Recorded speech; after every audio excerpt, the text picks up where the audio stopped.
Et in Sempiternum Pereant, by Charles Williams. I owe the discovery of this story to Visions of Wonder, an anthology edited by R.H. Boyer and K.J. Zahorsky. The editors say that this is Williams' only short story, inspired by Canto 34 of Dante's Inferno.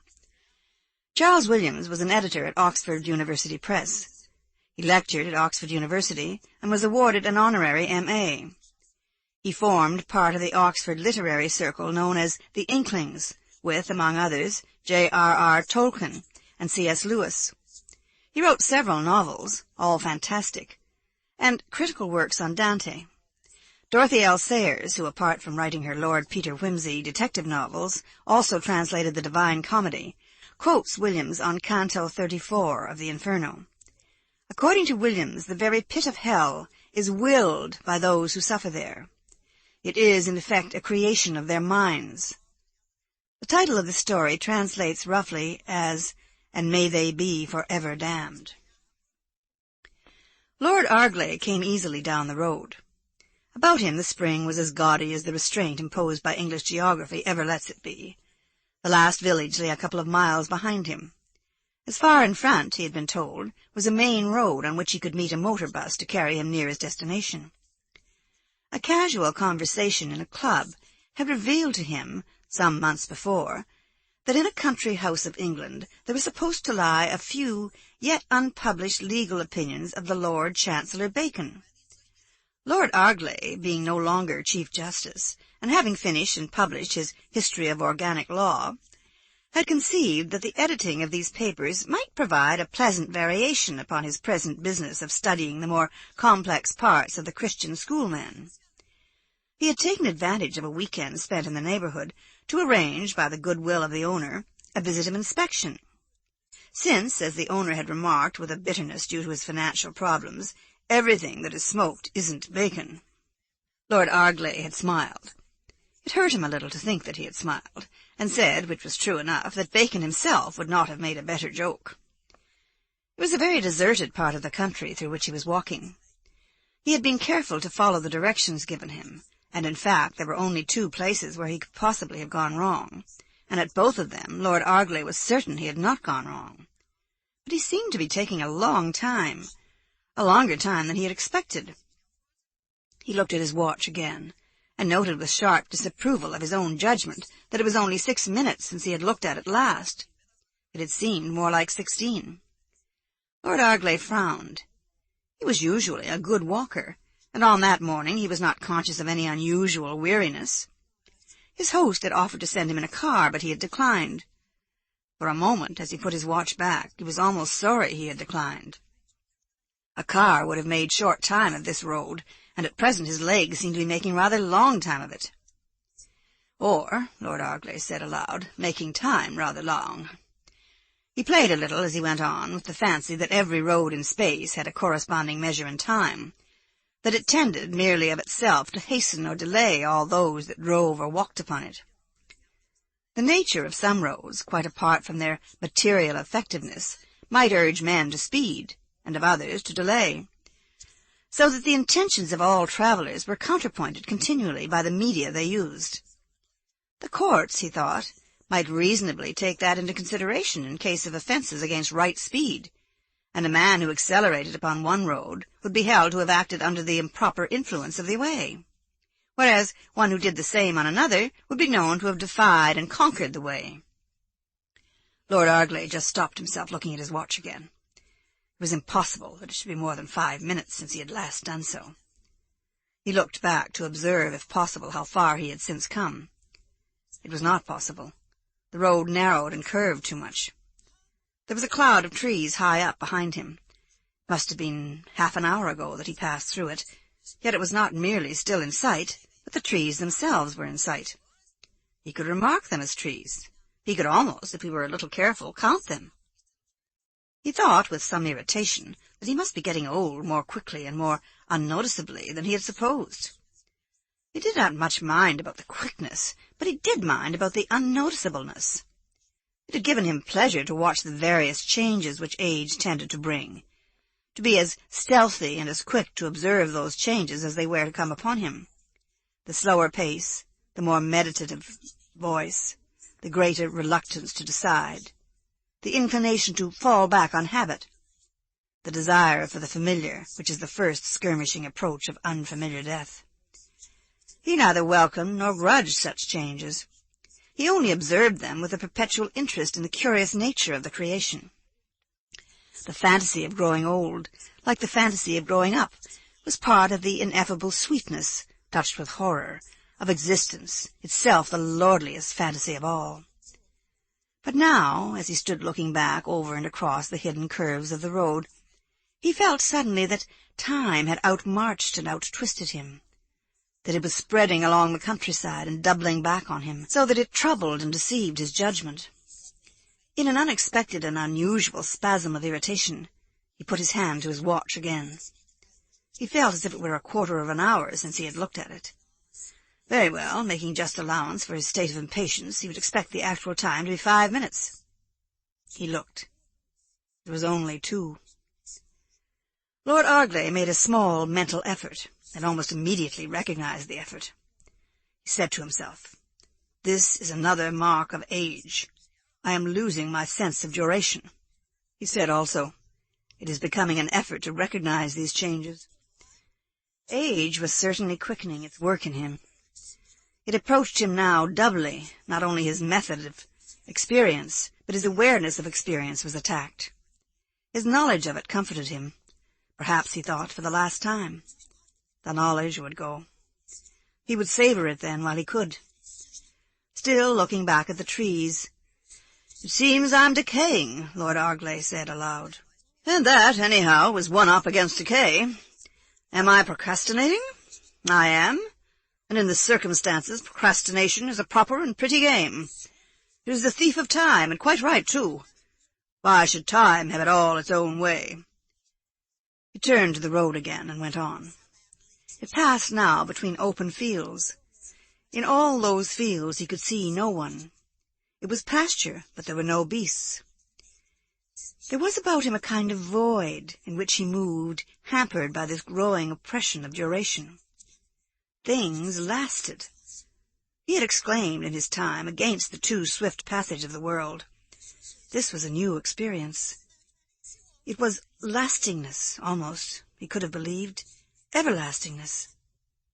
The measure of it was but his breathing, and his breathing, as it grew slower and heavier, would become the measure of everlasting labor, the labor of Sisyphus, who pushed his own slow heart through each infinite moment, and relaxed but to let it beat back and so again begin.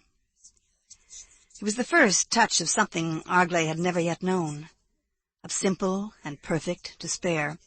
At that moment he saw the house. The road before him curved sharply, and as he looked he wondered at the sweep of the curve.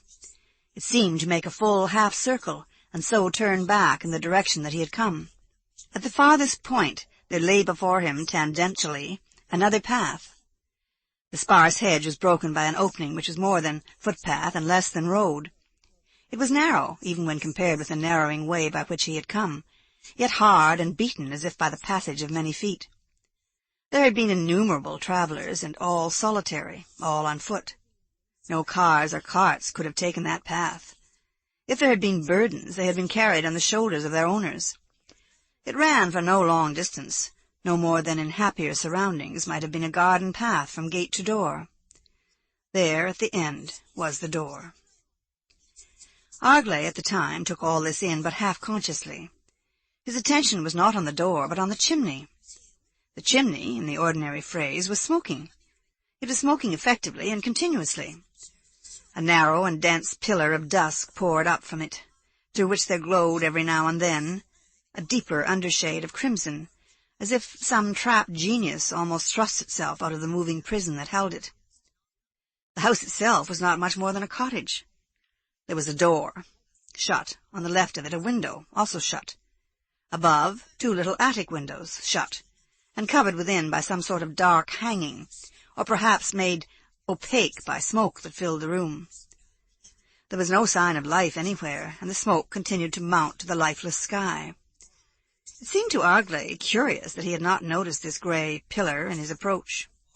that only now, when he stood almost in the straight and narrow path leading to the house, did it become visible, an exposition of tall darkness reserved to the solitary walkers upon that wearying road. Lord Arglay was the last person in the world to look for responsibilities. He shunned them by a courteous habit.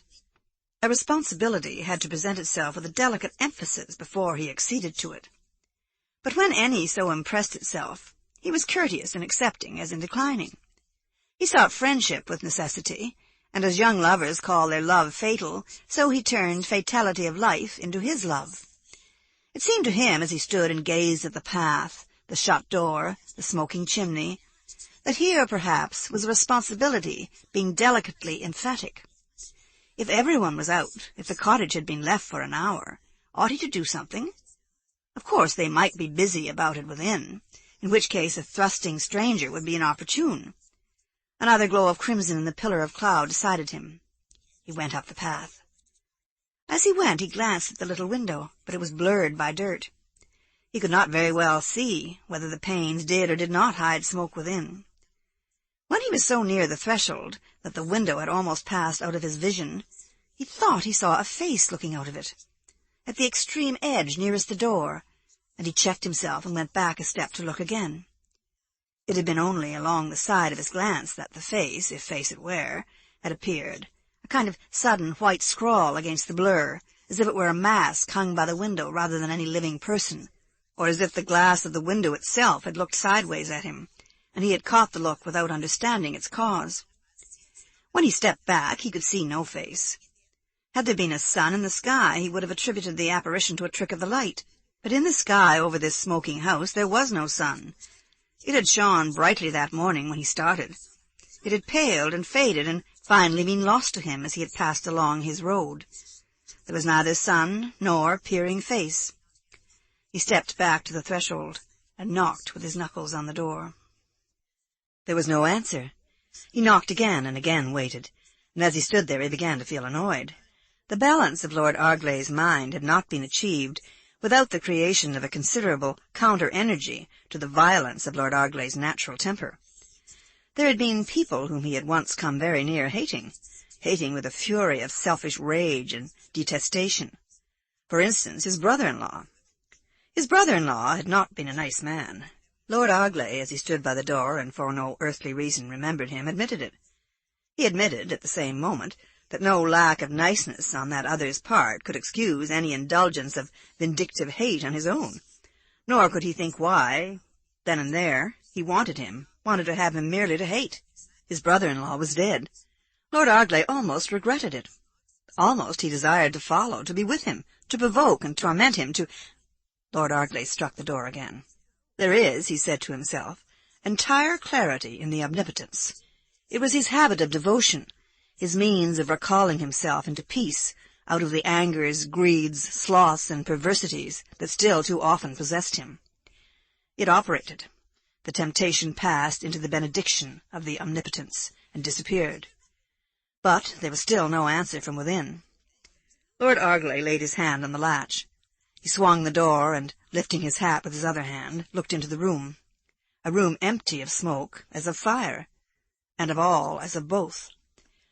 Its size and appearance were those of a rather poor cottage, rather indeed a large brick hut than a cottage. It seemed much smaller within than without. There was a fireplace, at least there was a place for a fire, on his left.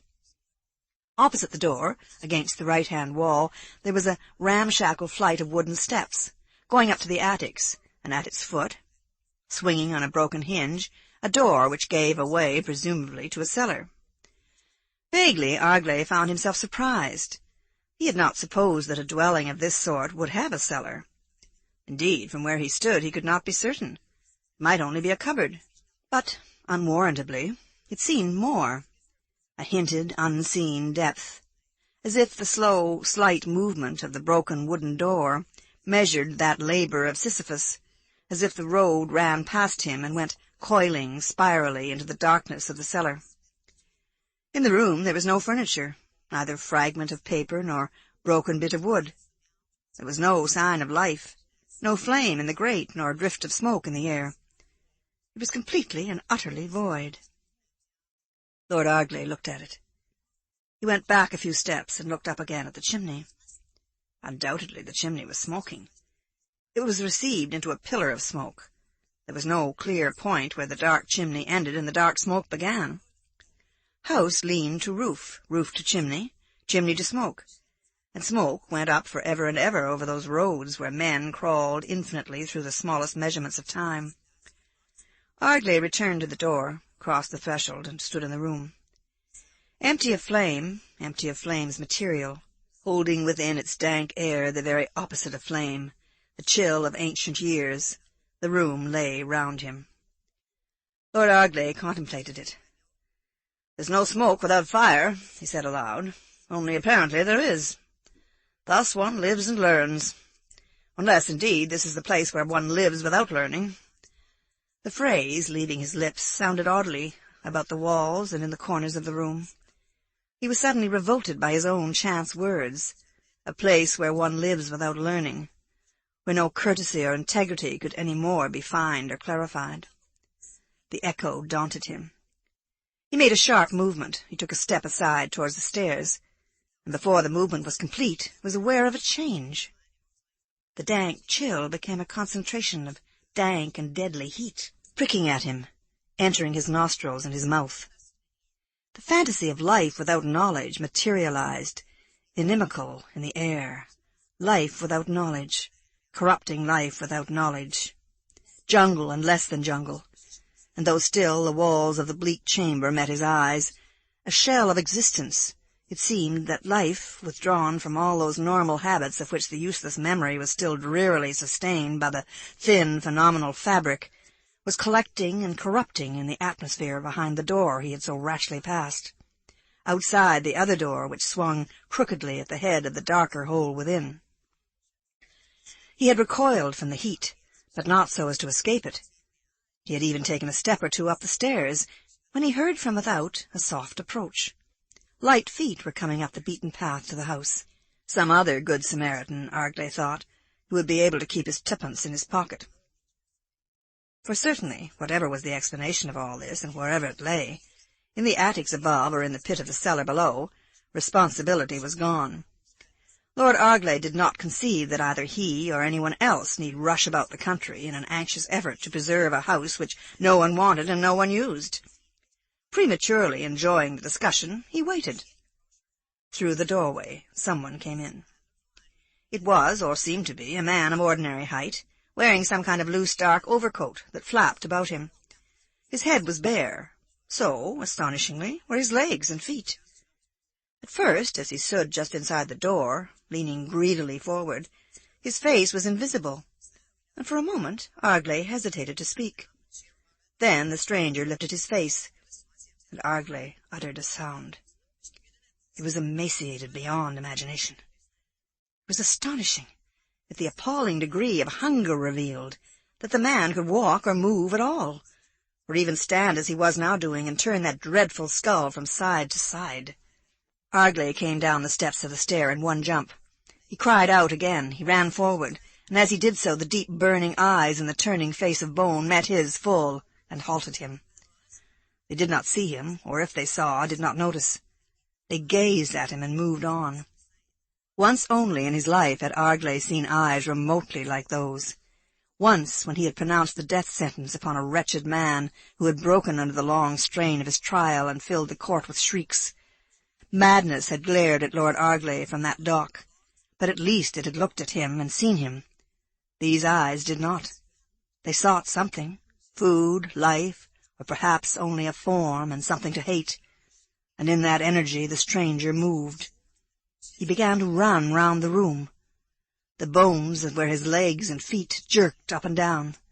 The head turned from side to side.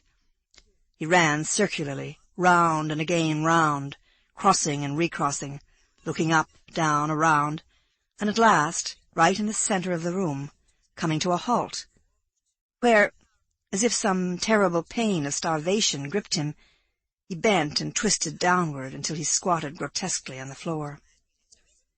There, squatting and bending, he lowered his head and raised his arm, and as the fantastic black coat slipped back, Arglay saw a wrist, saw it marked with scars. He did not at first think what they were. Only when the face and wrist of the figure swaying in its pain came together did he suddenly know. They were teeth marks. They were bites. The mouth closed on the wrist and gnawed.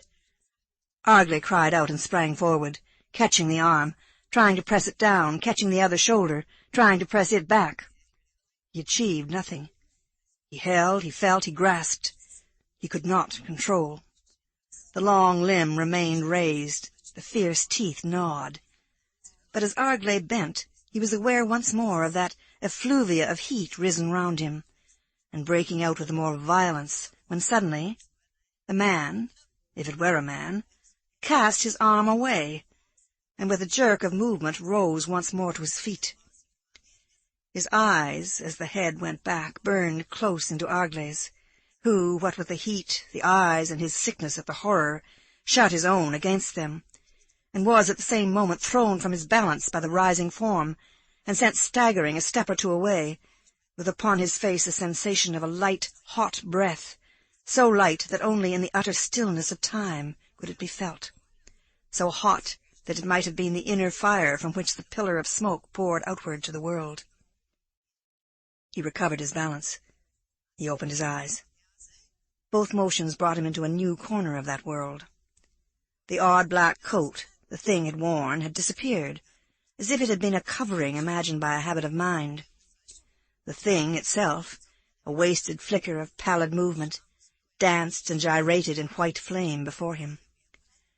Arglay saw it still, but only now as a dreamer may hear, half asleep and half awake. The sound of dogs barking, or the crackling of fire in his very room.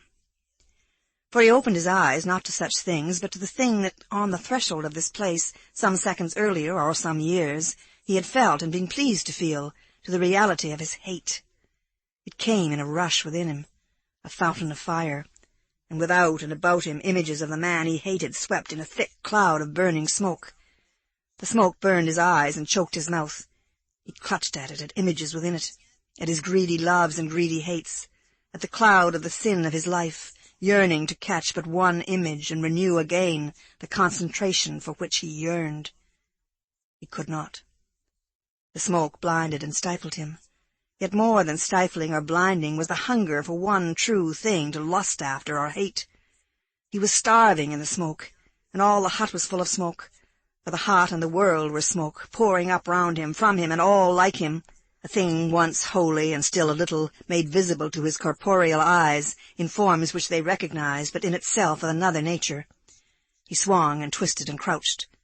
His limbs ached from long wrestling with the smoke, for as the journey to this place had prolonged itself infinitely, so now, though he had no thought of measurements, the clutch of his hands and the growing sickness that invaded him struck through him the sensation of the passage of years and the knowledge of the passage of moments. The fire sank within him, and the sickness grew, but the change could not bring him nearer to any end. The end here was not at the end, but in the beginning. There was no end to this smoke, to this fever and this chill, to crouching and rising and searching, unless the end was now. Now. Now was the only possible other fact, chance act.